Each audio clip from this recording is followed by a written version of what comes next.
რუსთავის მერიამ მოსახლეობას 2026 წლის ბიუჯეტის პროექტი გააცნო. ბიუჯეტის პროექტის პრეზენტაცია ბინეთ მესაკუთრეთა ამხანაგობის შვიდას წარმომადგენელს ნინო ლაცაბიძემ მოადგილეებთან ერთად გააცნო. 2026 წლისთვის მთავარი პრიორიტეტი ახალი საგზაო ინფრასტრუქტურის მოწყობა, ავარიული შენობების რეაბილიტაცია, შიდა საუბნო სივრცეების განვითარება, სოციალური, სპორტული და ახალგაზრდული პროექტები იქნება. ქალაქის 2026 წლის ბიუჯეტის პროექტი რუსთავის საკრებულოში 15 ნოემბრამდე იქნება წარდგენილი.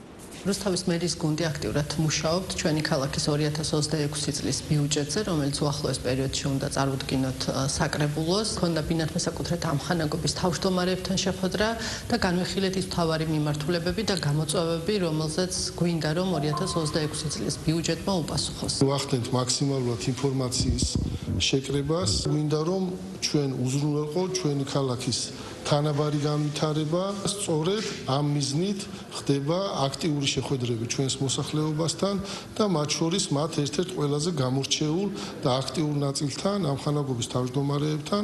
მოვისმინეთ 2026 წლის პროექტები, ისეთი კარგი საკითხები და იმდენი ახალი პროექტები კეთდება ქალაქისთვის და ხალხისთვის, მე მაგალითად მივესალმები.